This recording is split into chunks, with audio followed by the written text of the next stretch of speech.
저희 설명 많이 이제 이미 해보시는 분도 있고 이제 새로 맡으신 분들도 있고 한데 이제 내용이 워낙 많고 한 내용은 한 20분 정도 마무리를 하고 Q&A 위주로 좀 진행할 테니까요. 궁금하신 점 있으면 있을까요? 위로 올라가시면 저희가 안 보여요. 저도 안 보여요. 아니 외우시면 앉아야 되나? 배우셔야지. 앉으면 어떻게 하냐? 직선에 이거를 왜 이렇게 적게 지은 거죠?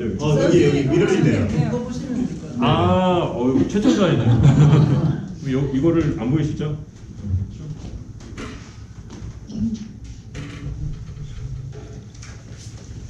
저는 어떻게 돼요? 위에 올라가. 위에 올라가서 옆에 무대 올것 네, 저희 그 첫 번째 파일, 두 번째 파일, 두 번째. 일단 그 저희 재정 운영의 정신과 방향에 대해서 간략하게 말씀을 드리고 넘어가겠습니다. 일단 저희 목적은 저희가 청재기 정신으로 교회 재정을 사용하고, 이 청재기 정신이란 주인을 대신해 저희 주인은 저희 하나님이시죠. 그 주인을 대신해 재정을 책임지는 사람이다. 나의 것이 아니라 하나님의 것으로 일하라고 주신 것이다. 아껴 사용하고 가진 것을 소비해서는 안 된다. 목적에 맞게 사용되도록 최선을 다해야 된다. 목적을 간단히 말씀드리고요. 기준과 내용은 한번 나중에 자료가 있으니까 봐주시고, 저희 방향은 죄송한데 조금 흉측하시더라고요. 제가 미용 시술을 지난주 일주일에 해서 저 이런 이미지 아닌데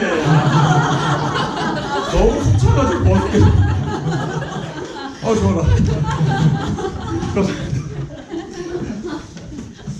그래서 이제 방향은 저희가 이제 너무 이게 딱딱하게 형식을 강조하면 너무 또 힘들고, 우리 실무하시는 분이 힘들고, 그 다음에 너무 실무 부서에 또 그 유연성을 강조하면 이제 원칙이 또 훼손되니까, 이런 이 적정 잘 균형을 잘 맞춰서 저희도 실무도 또 해주시고 저희도 원칙도 좀 지켜가면서 이렇게 되면 좋겠습니다.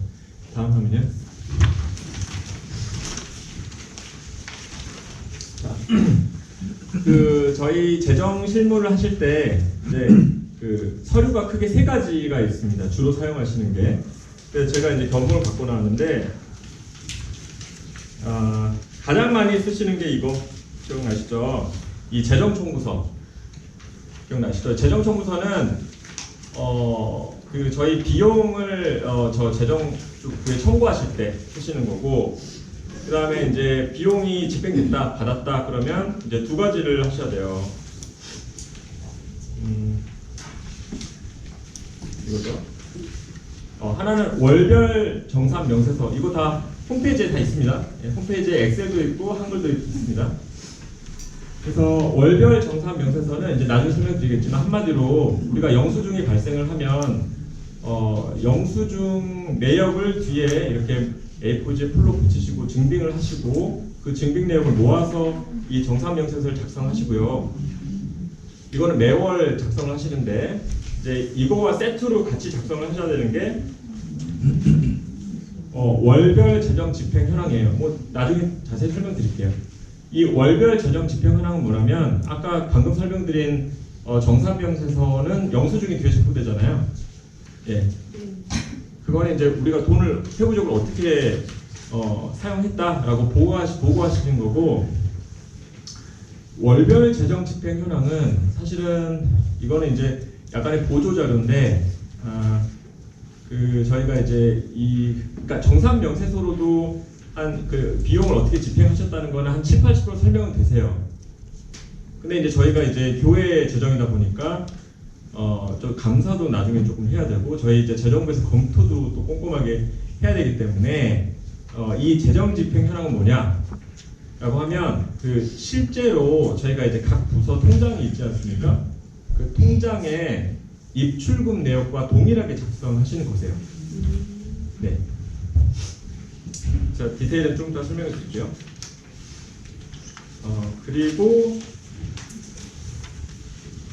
이제 그 추가적으로 이건 거의 사용 안 하시는데 월별 정산 명세서가 아니고 제목이 일반 정산 명세서라고 되어 있습니다.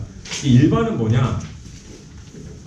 저희가 간혹 가다 보면은 갑자기 어떤 프로젝트가 발생할 수 있어요. 예를 들어서 이제 연간 예산에 편성되지 않았던 뭐 갑자기 이제 생기는 그런 뭐 좋은 행사가 있다. 그렇게 하면 그 행사에 맞춰서 특별 예산이 편성이 돼서 이제 기한이 되는데 그것마저도 나중에 이제 정산 명세서를 통해서 어떻게 사용됐다라고 보고가 되어야지 재정 실무가 완료가 되는 것입니다.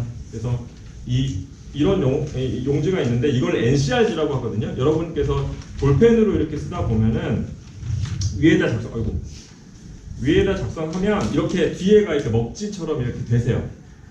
그래서 나중에 설명드리겠지만 이렇게 위에 이렇게 딱 작성을 하시면 이 노란 종이는 부서에 보관하시면 되시고요.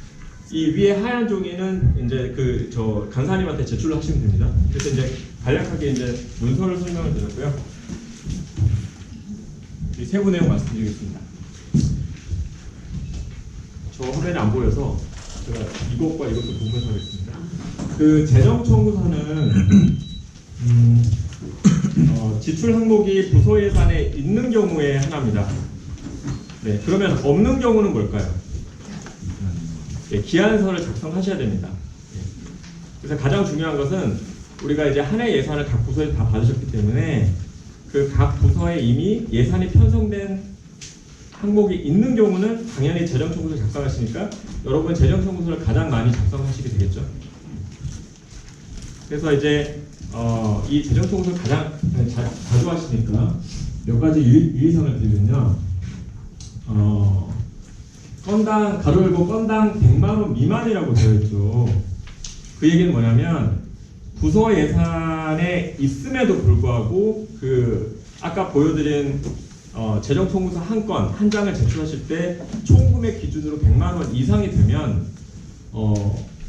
그 재정 청구서 양식을 사용하시는 게 아니라 금액이 조금 커지기 때문에 재정 청구서 양식이 아니라 뭐라고 되어 있죠? 재정용 기한서를 작성하셔야 된다고 되어 있어요. 좀 복잡하죠. 네, 재정용 기한서도 역시 홈페이지에 다 있습니다. 네. 혹시 궁금하신 점 있으면 계속 사이에 물어보셔도 됩니다. 그리고 이제 그 안에 재정 청구서 작성 유의 사항이 있는데 지출 예상 명세 중 부서 항목은 부서 예산의 부서 항목과 동일하게 작성되어야 한다라고 되어 있어요. 이 첫 줄이 가장 중요할 것 같습니다. 한번 파워포인트 한번 눌러주실래요? 이 아래 팝업으로 올라온 그 부분이 뭐냐면 여러분 각 부서에 예산 파일 있으시죠?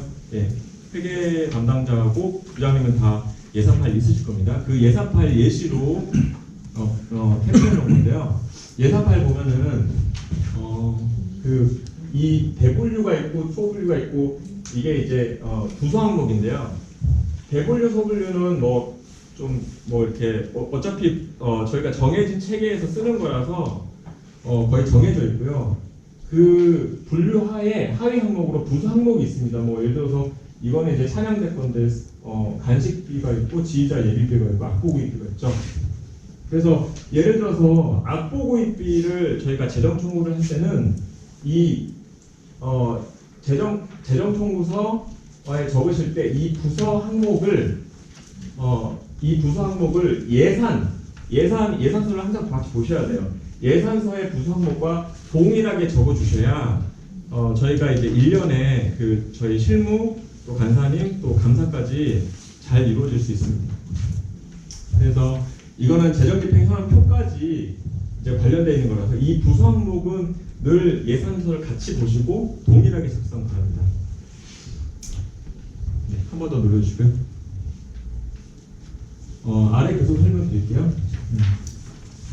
재정부 집행은 이제 주 1회로 통상적으로 주 1회 진행됩니다. 그래서 보통 최소 일주일 전에 청구를 해주시고요. 저희 교회는 보통 당일 보통 이제 주일에 청구를 많이 하시잖아요. 그러면 주일 청구되면 주일 당일에 보통 집행을 해주세요. 근데 건수가 많거나 조금 내부 심의가 필요한 부분은 한 일주일 정도 걸리는 것 같습니다. 그래서 가급적이면 좀 미리 최소 일주일 전에 청구해 주시면 저희 재정부에서 늦지 않도록 집행을 하고요. 혹시 좀 급하게 당일날 뭐 사야 되니까 재정 청구서 낸 즉시 조금 그날 뭐 몇 시간 단간으로 좀 급하게 지급을 받고 싶으시다라고 하면 저희 재정부나 저희 그 행정간사님께 따로 유선 연락을 해주시면 그렇게 신속하게 집행을 해드리겠습니다. 그리고 이거는 이제 일선 부서는 해당이 되지 않고요. 저희 재정부나 교육자 행정 같은 행정부서 같은 경우는 저희가 동일한 금액이 매달 집행되기 때문에 이것은 저희가 자동이체나 이런 건으로 사전 승인하에 진행하고 있습니다. 네. 이거는 이제 그 행정부서에 이제 하는 내용입니다. 자, 그래서 이제 재정 청구서에 대한 내용이 끝났고요. 나중에 이미지를 보면서 조금 보완 설명을 드릴게요. 그 다음에 이제 정산명세서가 있는데요. 이 정산명세서는 크게 두 가지입니다. 월별 정산명세서와 일반 정산명세서 두 가지가 있습니다. 방금 말씀드렸는데 기억을 하실지 모르겠는데 저희가 자주 쓰는 건 뭐죠? 네, 맞습니다. 월별 정산명세서를 자주 쓰고요. 일반은 가끔 프로젝트 있을 때 사용하게 되고요. 월별 정산명세서는 매월 1회, 보통 해당 월의 다음 달 15일까지가 기준인데 조금 늦어져도 되지만 가급적이면 그 다음 달의 말은, 그러니까 이제 한 달은 넘어가지 않으셨으면 하는 바람이 있습니다. 예를 들어서 이제 1월분은 2월 15일까지 제출을 해주시는 기준입니다. 그리고 이 정산명세서에는 말씀드렸지만 증빙서류가 뒤에 첨부가 됩니다. 네, 청구 방법은 각종 영수증을 A4 용지에 이제 보통 풀로 붙이시죠. 그래서 시간 순으로 조금 붙여주시면 저희 간사님이 나중에 이제 보실 때 좀 편하겠죠. 그리고 가급적 부서 체크카드 사용해 주시길 권장드리고요.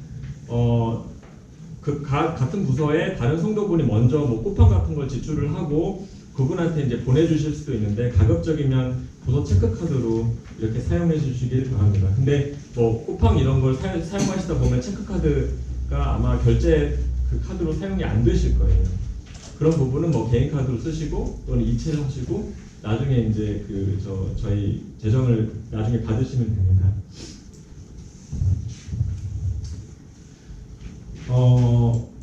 그다음에 마지막 그 월별 재정 집행 현황인데요. 자, 월별 정산명세서와 한 세트입니다. 그래서 이제 이 두 개를 다음 달 중순까지 제출을 해주시면 되고요. 네, 그 통장하고 동일하게 집행 내역은 작성하는 걸로 말씀을 드렸습니다. 다음 페이지요. 월별 정산 명세서도 페이퍼로 되나요? 종이로? 아니면 파일로 되나요? 예, 이런 NCR지도 있고요. 아까 드린 네. 그 파일로도 있습니다. 네. 아니 있는 걸로. 그 파일을 출력해서 내야 된다. 출력해서 내야 되는 거예요. 그렇죠. 출력해서. 그렇죠. 홈페이지에서 양식을 받았을 때는 출력을 해서 제출을 해주셔야 됩니다. 네. 그래서 어차피 저 NCR지를 대량으로 저희가 대량 인수했을 때는 원본 파일이 있을 테니까요. 그 원본 파일이 동일하게 홈페이지에 다 올라가 있습니다. 왜냐면은 이제 손으로 쓰면은 틀리기도 하고 금액이 안 맞기도 하고. 근데 그렇죠. 네, 엑셀 같은 거 쓰면은 자동으로 계산이 되고 하니까. 그렇죠. 그 양식이 어떤지 모르겠는데. 양식이 다 올라와 있습니다. 그리고 엑셀 같은 거. 조금 더 다운받으시면은 엑셀 같은 경우는 그 수식이 다 걸려져 있어요. 다 이거 물려가지고 이제 잘 돼 있기 때문에 그 키나는 데만 입력하면 옆에 막 자동으로 떠요. 신기하게.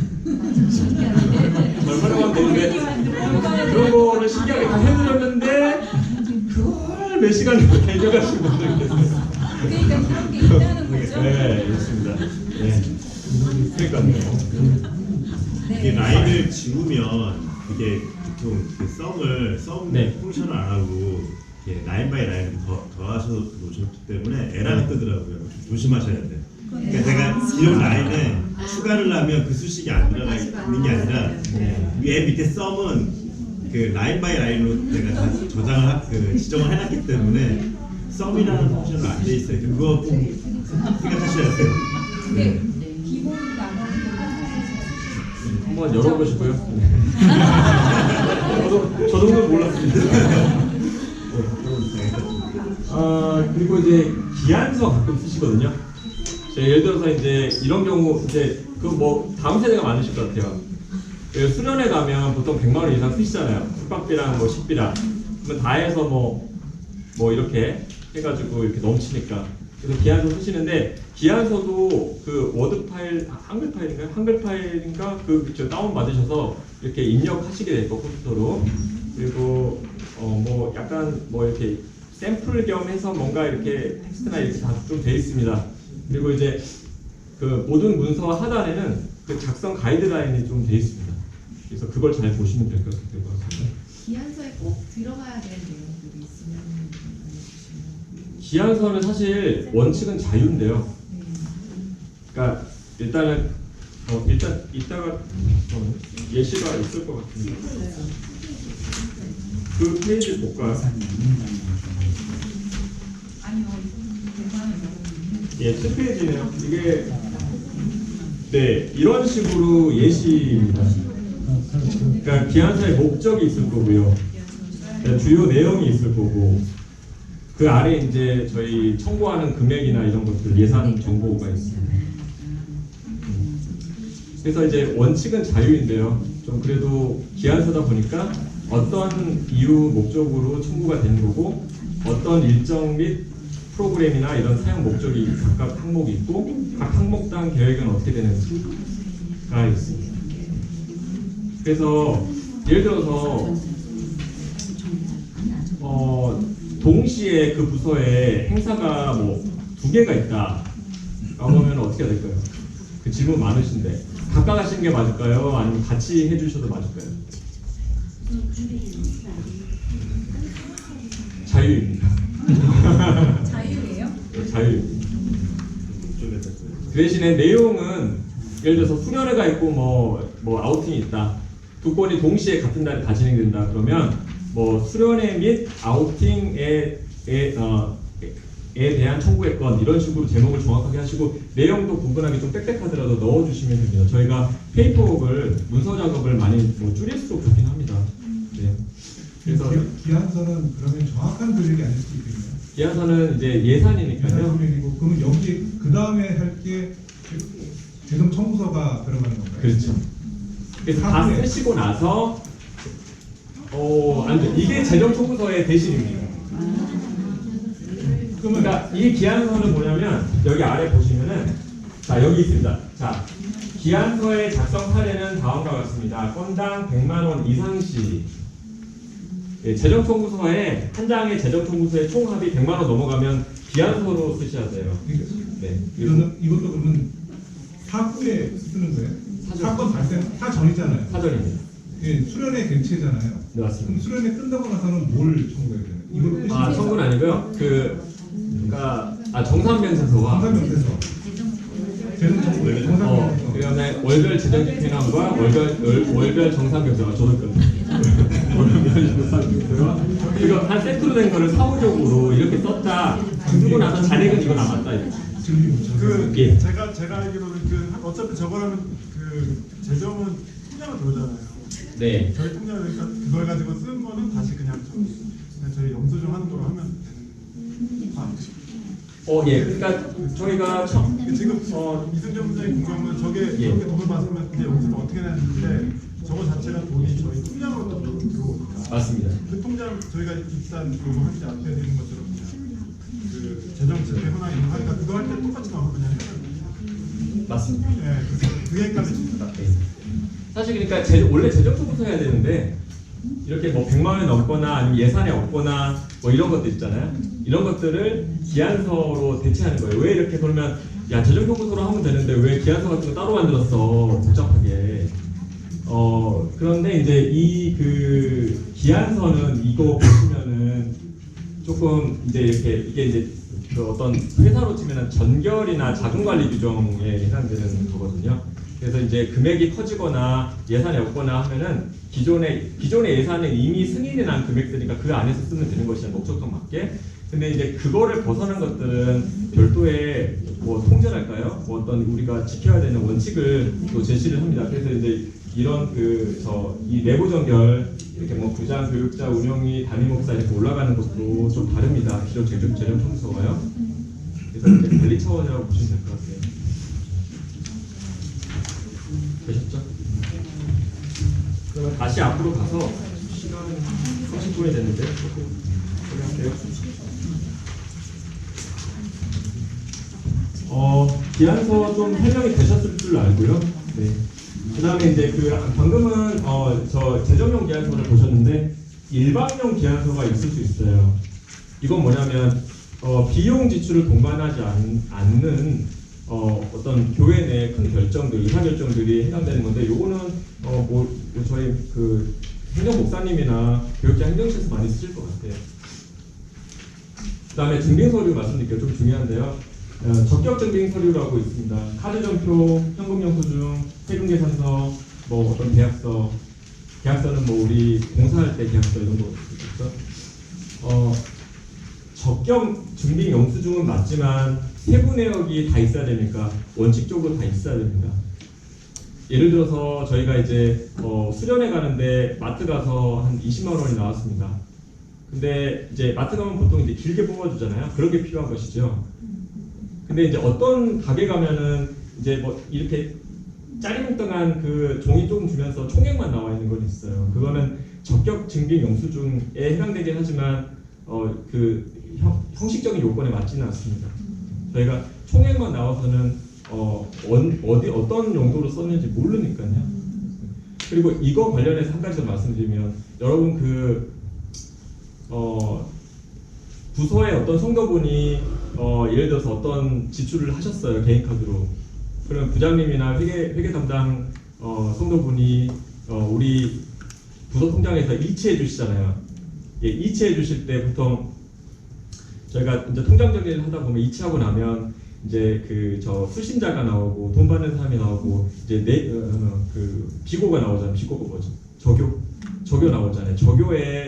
저교에는 수신자 이름을 또 한 번 넣으시고 그러시는데, 저교에는 뭐 수련회 뭐회 몇 건 뭐 이렇게 조금 구체적으로 적어주시는 게 좋습니다. 최소한 부서 항목이라도 적어주셔야 본인도 나중에 이제 담당하시는 분 나중에 생각이 좀 나시죠, 그죠? 네. 그리고 예를 들어서 한 분이 한 3건을 샀어요. 그래서 A 마트에서 뭐 조금 사고 B 마트에서 조금 사고 이렇게 3건을 샀는데 그게 다 해서 10만 원이라고 치죠. 그러면은 저희가 나중에 제 부서 통장에서 돈 받을 때 3건으로 받으면 좀 그렇잖아요. 원래는 3건으로 받아야 되는데 한 번에 다 받으시잖아요. 그렇죠? 그러면은 그거 나중에 이제 이게 금액이 합쳐져 있다 보니까 간사님이 또 엄청 나중에 보실 때 고생하세요. 그러니까 이걸 좀면 거기다가 각각 그렇다고 해서 각각 이렇게 하실 필요는 없고, 저교에다가 한 번만에 이체하시되 저교에다가 뭐뭐에 뭐 2건, 뭐 수련회 뭐 3건 이런 식으로 저교에다가 좀 적어주시면은 조금 더 행정상 편할 것 같아요, 저희가. 되시죠? 그리고 이제 간혹 가다가 이게 이런 현금으로 뭐 철물점이나 이런 데 가면은 단위 영수증 주시잖아요. 이렇게 조그맣게 이렇게 먹지고 있는 거. 그건 사실 원칙적으로 안 되세요. 3만 원 미만으로. 안 되세요. 1,000만 원이요. 3만 원 이하도 사실 원칙적으로는 안 되세요. 근데 되게 불가피한 경우가 있어요. 가끔 뭐 예를 들어서 뭐 택배를 이용했다거나 아니면 뭐 물류 뭐 트럭 기사분 줬다거나 뭐 이런 것들은 사실 이렇게 뚝 던지고 가시거든요. 그런 것들은 이거 내용을 좀 해주세요라고 할 수가 없잖아요. 그런 거는 불가피한 경우니까 그런 부분은 괜찮습니다. 근데 뭐 원칙상 그거는 이제 저희가 간이 영수증은 인정되지는 않습니다. 자, 기타 사항도 꽤 중요한데 일단은 두 번째 말씀드린 것. 두 번째 NCRG 작성하시면은 뒤에 먹지는 본인 부서에 놔두시고요. 그 다음에 앞에지는 제출하시는데 재정 청구서를 어떻게 제출하세요? 누구한테? 뒤에 계신 우리 친절하신 강사님께 제출하셨는데 안 계시면은 책상에 올려주셔도 되고요. 근데 이제 접수방을 이렇게 찍어주세요. 이렇게 접수했다. 그래서 뭐 접수방을 찍어야지 훨씬 좋으시죠, 강사님도? 이게 뭐 내가 접수한지 그래 확실하시죠? 네. 접수방을 찍고 그 다음에 이제 재정부에서 나중에 접수방도 한번 봅니다. 그다음 자 아까 질문하셨는데 저 사이트 홈페이지에서 다운받아서 할 때는 두 분 출력하셔서 한 분은 똑같이 보관하시고 한 분은 제출하시면 됩니다. 그 다음 페이지요. 다 아시는 부분 프로세스 딱 보시면 아시죠? 네. 이거 반려될 수도 있어요. 대부분 승인되지만 반려될 수 있어요. 잘 해주세요. 보안 요청 갈 수도 있어요. 네. 그리고 이런 경우 있어요. 그 미미한 재정 청구서나 월별 집행이랄 때 이렇게 간사님 다 봐주셨는데 이거는 누가 봐도 이게 미미한 수정이야 라고 하는 거는 원래는 다시 반려시켜서 이제 수정까지도 부서에서 해주셔야 맞는데 저희가 그렇게 하면 너무 좀 불편하니까 가끔은 그 간사님께서 그 수정방을 갖고 계시거든요. 수정인을 수정인을 이렇게 찍고 이렇게 두 줄로 긋고 빨간 긋고 그 위에 적으세요. 근데 이제 그게 가능한 건이 있고 가능하지 않은 건이 있는데 가능하지 않다고 판단하면 반려되세요. 근데 이제 가능한 건도요 그냥 간사님이 자의적으로 하진 않으세요. 미미한 것도 그래도 계속 한 번 실수하시면 계속 하시잖아요. 똑같은 실수. 그러니까 그런 것도 이제 또 소통할 겸 전화를 한번 하나 드리시죠. 유선으로. 전화 이렇게 재정 청구하셨는데 하재 간사님이 전화 오셨다 그러면 드렸구나라고 생각하시면 됩니다. 근데 큰일 난 건 아니고요. 대부분 아마 그래서 이제 그렇게 딱 하시고 공식 문서니까 그렇게 수정하십니다. 아래 거는 넘어가셔도 될 것 같아요. 다음 페이지.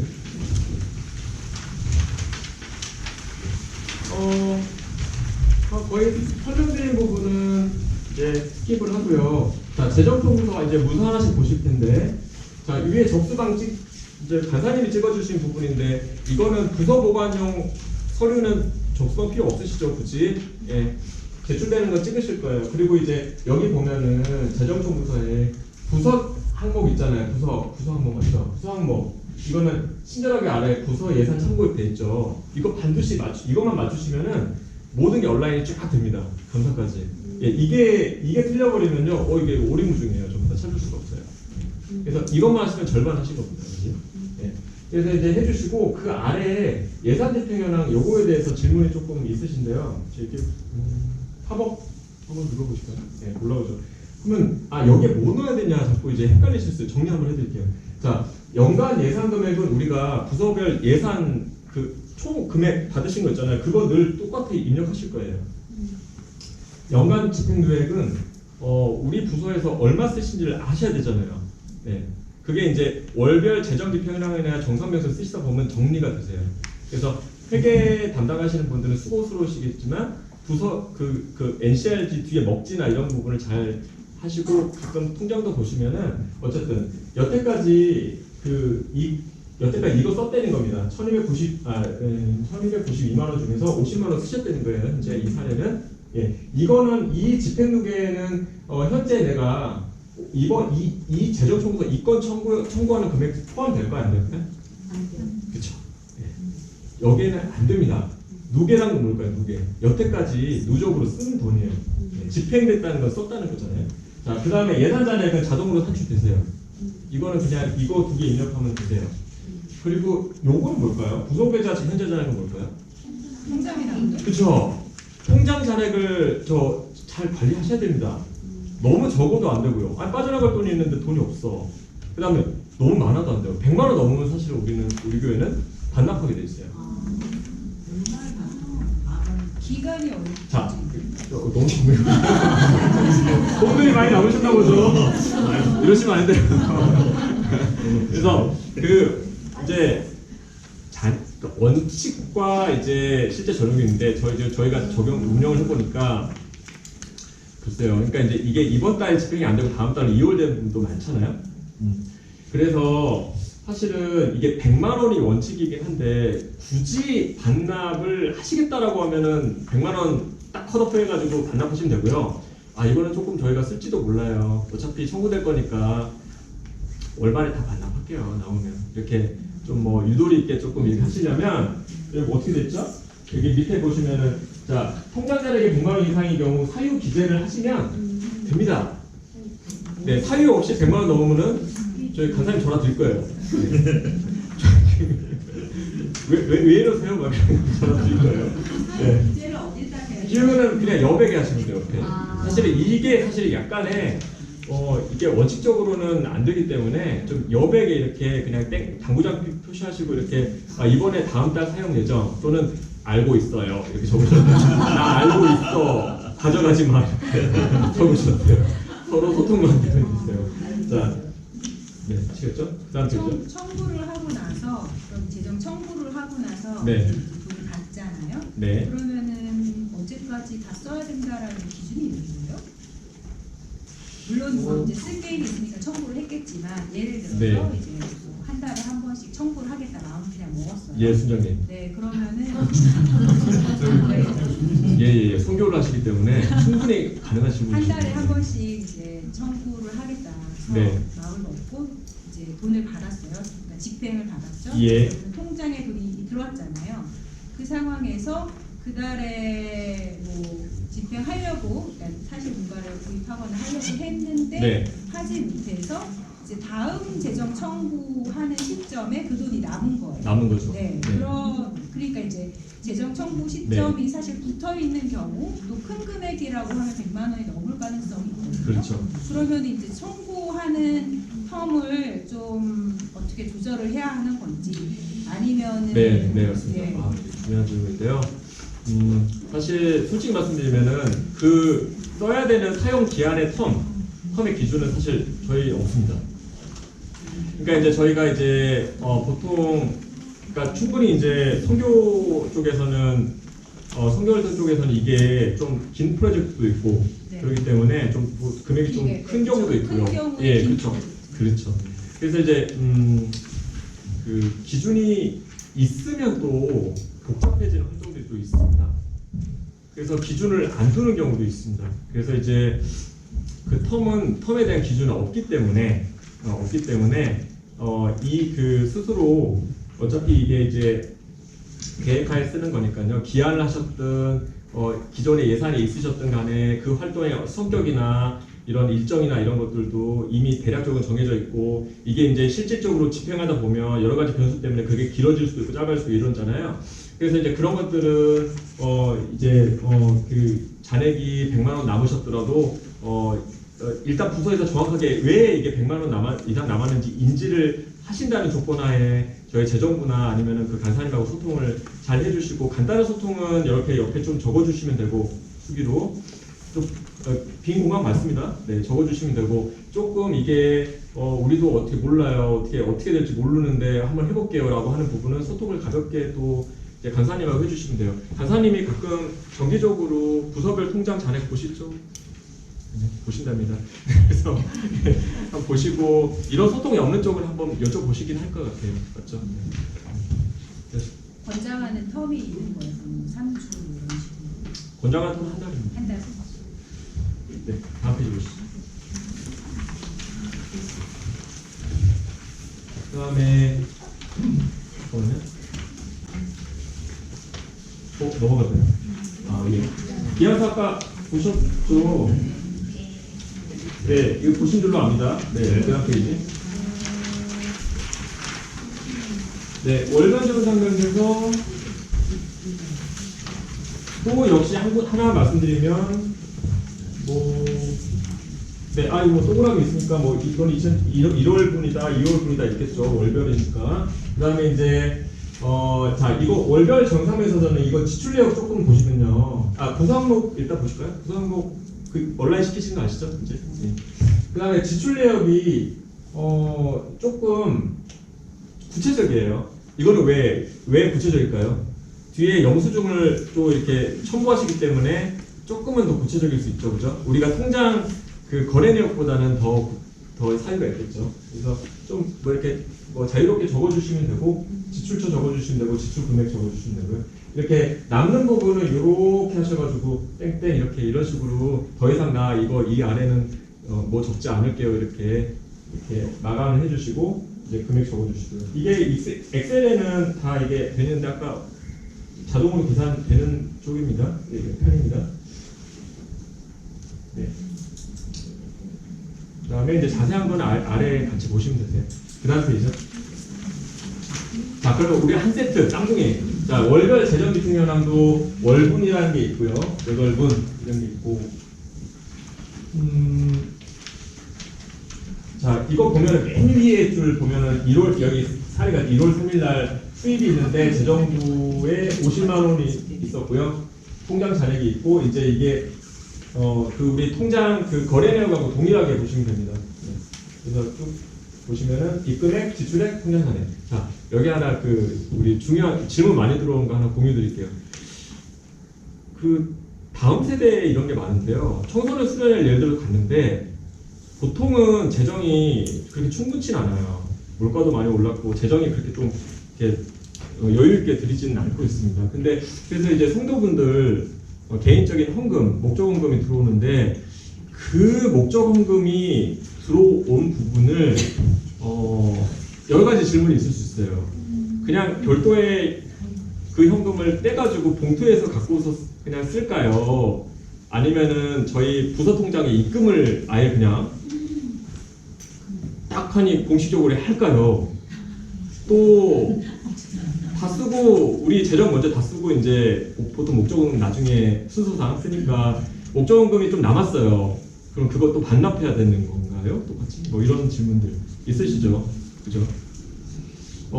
거기에 대한 원칙적인 말씀을 드리면 우리 예산 이외에 그 해당 행사 등등 해서 개인적으로 목적원금이 들어오는 경우도 원칙적으로는 부서 통장에 입금하셔야 됩니다.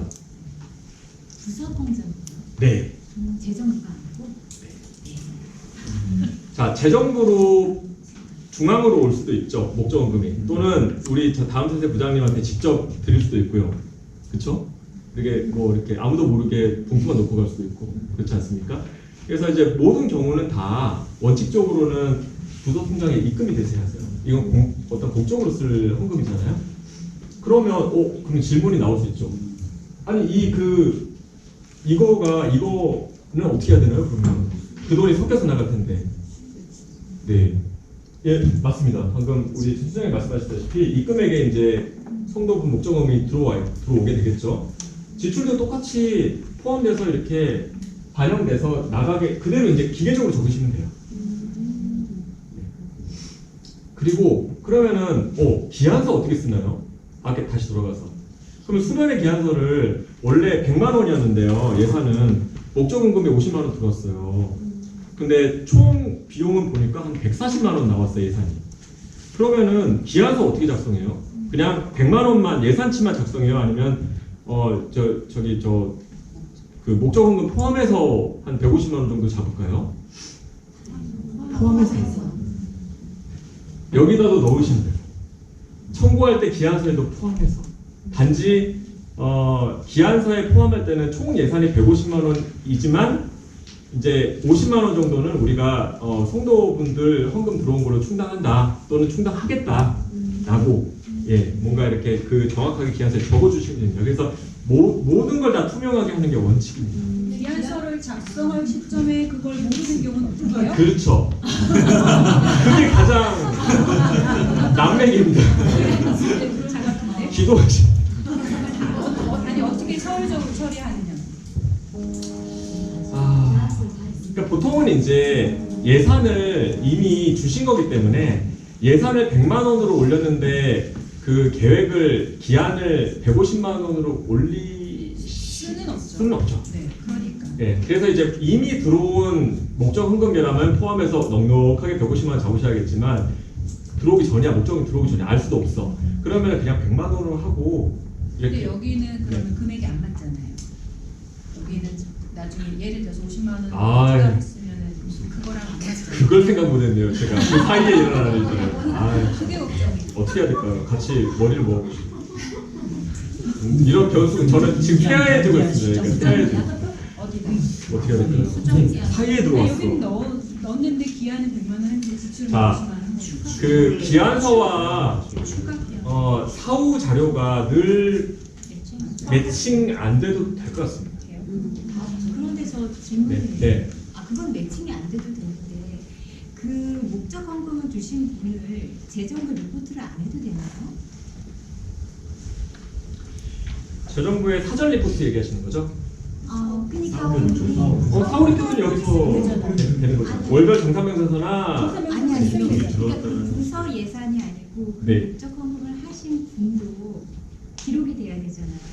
연말정산이나 네, 맞습니다. 네. 네. 그래서 이제 보통은 우리가 목적원금은 두 루트로 들어오거든요. 잘 아시지만 하나는 우리가 목사님이나 뭐 우리 우리 그 교육장년실로 먼저 들어와서 재정부로 넘어간 다음에 그 다음에 이제 여러 가지 뭐 공제 이런 것도 있잖아요. 뭐 그래서 이제 반영을 한 다음에 다시 이게 일선부서로 내려오는 경우가 있고 반대로 일선부서로 와가지고 보통은 재정으로 왔다가 가야 돼요.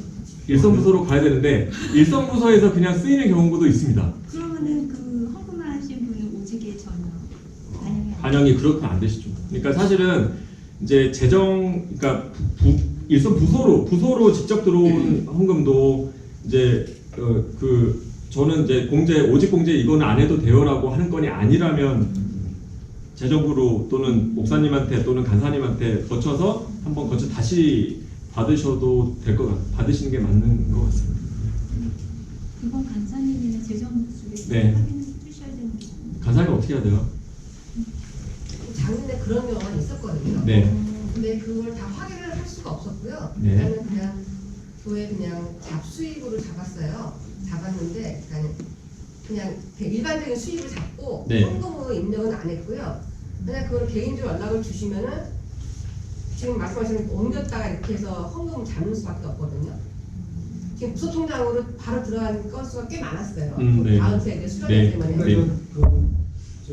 목적 헌금이라고 헌금으로 잡히기를 원하시면 헌금안에 목적 헌금이라고 써서 이게 어떤 목적으로 쓴다라고 보시면은 헌금으로 잡히는데 그 재정부를 거치지 않고 각 부서로 직접 갔다거나 하면은 재정부에서 알 수가 없기 때문에 그거를 지금까지 인식을 못했었거든요. 근데 원하시면은 뭐 부서로 직접 전달하시더라도 재정부에 말씀을 하시면 저희가 추후 반영할 수는 있습니다. 제가 봤을 때는 그걸 룰을 정하는 게 맞을 것 같아요. 네. 맨 처음에는 무조건 그런 목적 헌금도 예전에는 재정부로 먼저 트랜스퍼한 다음에 거기에서 다시 각 부서로 쏴줬거든요. 그렇게 되면 그게 그러니까 그 한 가지 룰을 정해 놓으시면 예. 이게 어떤 사람인가 왜냐면 우리 일반 성도님들은 모르시거든요. 그렇기 때문에 그거를 정해서 말씀을 주시면 그러니까 예를 들어서 각 부서에서 회계님들이 받으셨을 때 이거는 재정부로 먼저 회계가 리포트를 하고 재정부에서 간사님은 각 부서로 쏴주면 네. 네. 그럼 이렇게 정리를 해볼까요? 각 부서로 직접 이렇게 들어온 목적헌금도 일단은 저희 재정부로 행정처리나 이런 것들을 한번 해주시고요. 예. 다시 부서 받으시면 추모들이 네. 들어온 거를 본인한테 헌금 내신 분한테 의사를 물어보시고 헌금 처리를 필요하냐라고 하면은 재정부에 알려주시면 처리하도록 하겠습니다. 뭐 성격에 따라서 이제 개인적으로 얼마 전에 들어온 거는 뭐 결혼하고서 거기 청년분들이 수고해 준 거에 대해서 사례비고 이런 식으로 온 거는 헌금 성격으로 좀 볼 수 없는 그런 것들이 여러 가지가 그래서 각 부서에서 받으시면 그 내신 분의 의사를 확인하시고 이거 헌금이다 라고 하면 재정부에 사후적으로 알려주시면 저희가 반영하고 네. 그냥 하는 것들은 저희가 성격을 알 수 없기 때문에 그렇게 정리를 하시면 될 것 같습니다. 근데 실질적으로 그 역정비가 되게 그러실 것 같긴 같거든요. 네. 조용히 이렇게 죽고 가시는데 잠깐만 저기 드실 거예요, 맛있게? 어떻게 오직 할까 말까 이게 참 받는 입장에서는 그게 되게 감사한데 그것마저 감사한데. 네, 여쭤보기가 좀 그럼 네. 저희가 그 재정 집행 현황 이걸 매월 드릴 때 거기에다가 표시를 해두고 그냥 헌금으로 이렇게 표시를 해두면은 그냥 재정부에서 반영을 해주시면 안 되나요? 이름을 써드릴게요. 네, 그냥 이거는 이렇게 누구 해서 이렇게 뭐 이렇게 요망 아. 그거 그렇게 반영해 주세요라고 표시를 해드리면 집행 명세서에 그렇게 본인한테 확인을 하신 다음에 그거가 이제 요망이라고 써놓으시면은 확인이 좀 어렵다고. 네, 확인하기 좀 애매할 수도 있어서 딱히 말씀이 없으면 원하지 않을 수도 있을까요? 그냥 후원금 쪽으로 주고 헌금으로는 생각 안 하고서는 그냥 헌금 생각했으면은 보통 헌금이라는 것도 있기 때문에 이제 그렇게 안 하셔도 되는 상황이거든요. 예. 헌금 통장을 넣으시면서 거기다가 저기 어린이도 수련회 하시는 분들도 있어요. 그리고 제가 그럼 보내드리는 거죠, 어린이로. 근데 바로 통장 어린이로 넣어버리면 저는 그거를 이게 왜 들어갔는지를 모르지. 이거는 참가비인지 아니면 후원금인지 구분할 길이 없으니까 그거는 부서에서 알아서 해주시는 수밖에. 성도님들 중에 그 목적 헌금으로 이렇게 그러니까 정확히 인지하고 하시는 분들도 계시지만 네. 이제 좀 어른분들 같은 경우는 그냥 이렇게 하시는 게 있거든요. 네. 그래서 제가 약간 이게 좀 그런 부분이 있다고 말씀드린 게 그런 거거든요. 그래서 제가 봤을 때 그거를 하나의 룰로 하는 게 덜 혼란스럽지 않을까. 그러니까 갔다 오는 게 낫지 않을까 하는 생각이 듭니다. 원치 않으셔도 해드리는 방법. 네. 어차피 한다고 그냥 해는 아니잖아요. 네. 이거는 조금 저희 전체 톡방에 있으니까요. 이 한 건은 협의를 재정부 부장님 해주셔가지고 같이 나중에 공지하시는 게 낫지 않을까요? 잠깐 질문 하나 있습니다. 네. 그 지금 그런 경우에 네. 보시면 재정 집행 현황이 이제 통화하고 관련된 똑같으잖아요. 네. 그러면 그런 들어온 헌금, 후원금이든 애들 참가비도 다 입력을 똑같이 해주셔야 되거든요. 근데 수련회 때문에는 그게 참가비가 애들 이름으로 다 들어온단 말이에요. 네. 애들 이름은 쫙 들어오거든요. 네. 취약한 경우도 있지만 개개인이 뭐 3만 원씩 누는 경우가 있단 네, 말이에요. 네, 네. 그런 거 다 입력해야 되나요?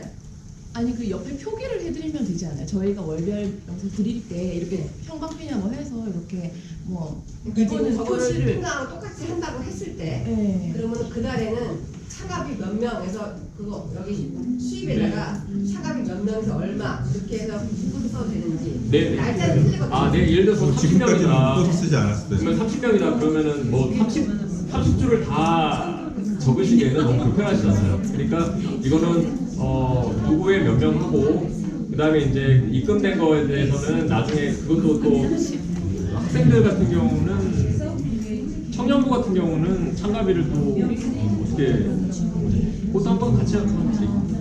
후원금도 다 일일이 여기 쓰는 보조금 누구 같이 한번 쓰기 때문에 이걸 그거는 같이 재정부 협의가 필요할 것 같아요. 제가 여기서 섣불리 말씀드리기는 조금 어려운 문제였습니다. 네, 시간이 많이 돼서. 저기 한 가지만 네. 장학부인데요. 네. 저희는 이제 아직은 확정은 안 됐지만 멘티를 한 10명 정도 하려고 하는데 네.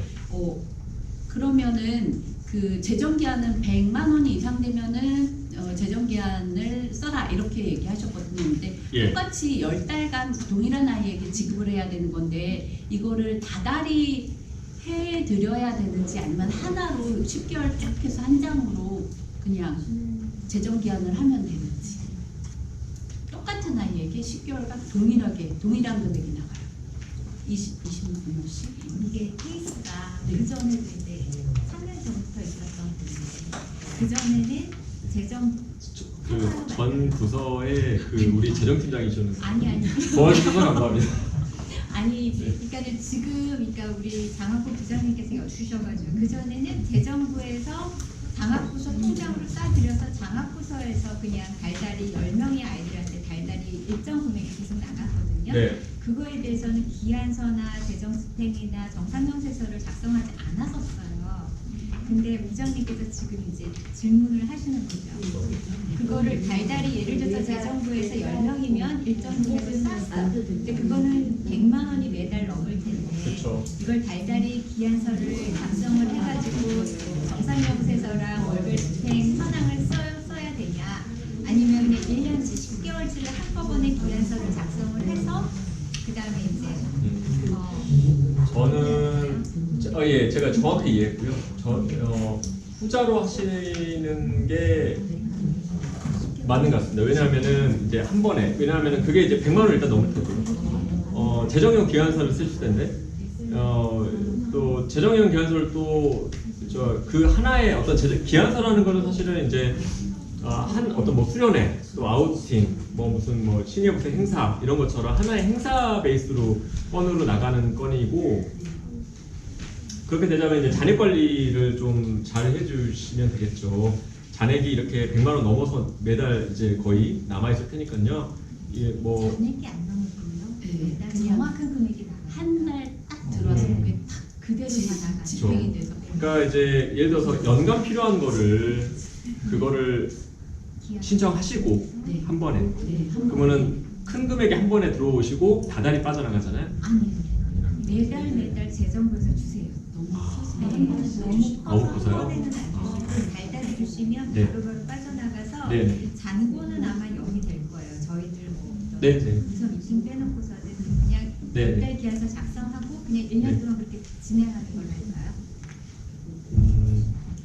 그것도 한번 협의해서, 그것도 이제 해당 부서의 특이한 부분이라서 한번 같이 그거 같이 협의 드리고 나중에 지침을 드릴게요. 네.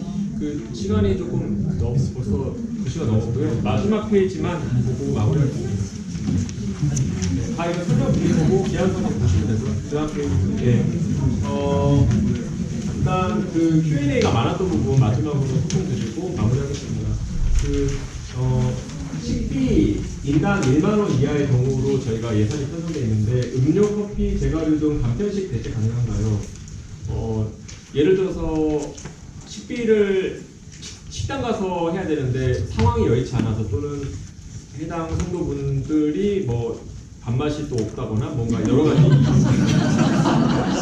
동네에 맛있는 식당이 없어서 갑자기 스타벅스 가셔가지고 커피 겸 똑같지 않냐 이렇게 하시는데, 사실적으로는 원칙적으로는 맞지는 않습니다. 저희가 교회 재정에 이제 이렇게 식사 교재비의 성격이고, 또 근데 이제 불가피한 경우가 있어요. 예를 들어서 뭐 경조부 같은 경우는 멀리 가셔가지고 예를 들어서 거기 뭐 장지 주변에 뭐 아무것도 없는데 거기 주변에 이제 그 안에서 커피나 이런 쿠키밖에 없는데요. 그거를 밥 대신 드시는 경우, 불가피한 그런 경우는 사실 괜찮은데요. 저희가 도심에 있으면서 이렇게 주변에 카페 가서 그걸 사용한다는 거는 원칙상 맞지 않습니다. 그래서 그런 부분을 좀 피해 주시면 감사하겠습니다. 여기 해당 부장님 사전 승인 시 가능합니다 라고 되어 있습니다. 이거는 보통의 회사 측에는 다 이렇게 되어 있는데, 부장님이 또 책임하에 이렇게 해주시면 어쩔 수 없죠. 그때는 좀 자, 교회 두 번째, 교회 서류 결제 시 서명 또는 사인 모두 가능한가요?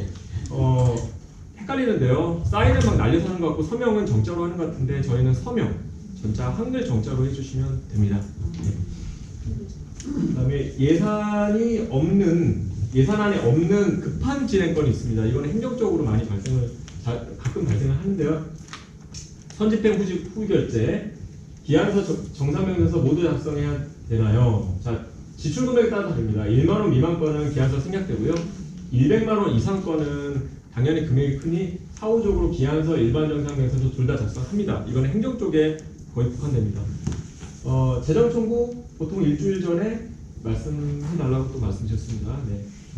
그리고 이제 보실 때 결제 서명 받을 때 아직도 자기 우리 조직도 부서의 위원장님, 교육자분들 이렇게 좀 파악이 안 되셨다면 연초에 이런 서류 많이 하셔야 되니까 조직도 한번 보시고 파악해 주시면 감사하겠습니다.